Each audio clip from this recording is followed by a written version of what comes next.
നമുക്ക് ചക്കയൊന്ന് വിളയിച്ചാലോ? അപ്പം അതിനായിട്ട് ഒരുപാട് പഴുത്ത് പോകാത്ത ചക്ക നമുക്ക് നന്നായിട്ട് കുനുകുനാന്നൊന്ന് അരിഞ്ഞെടുക്കാം. ഒരുപാട് കുനുകുനാന്നാവണ്ട.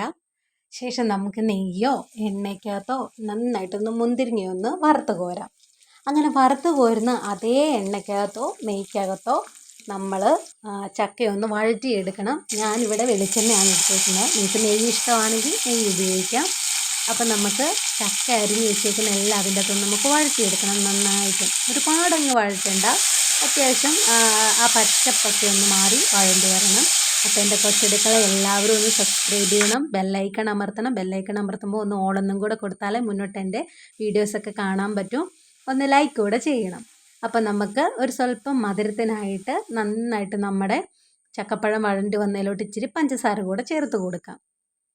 അത്യാവശ്യം മധുരമുണ്ട്, എന്നാൽ കുറച്ച് നമുക്ക് പഞ്ചസാര ചേർത്ത് കൊടുക്കാം. അതുപോലെ തേങ്ങ ചിരവി വെച്ചതും ചേർത്ത് കൊടുത്ത് നന്നായിട്ട് നമുക്കൊന്ന് ഇളക്കിയെടുക്കാം. അപ്പം വല്ലാണ്ട് അങ്ങിട്ട് ഇളക്കല്ല, കുഴഞ്ഞു പോകുന്ന ചക്കയൊക്കെ ആണെങ്കിൽ.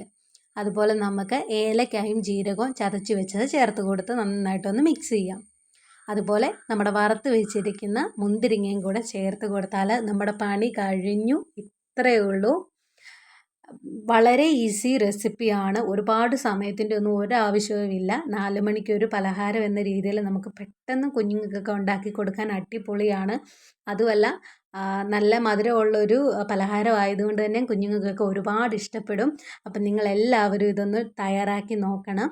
എന്നിട്ട് അഭിപ്രായങ്ങൾ അറിയിക്കണം. അപ്പം എല്ലാവരും ചെയ്ത് നോക്കൂ കേട്ടോ. Okay, bye.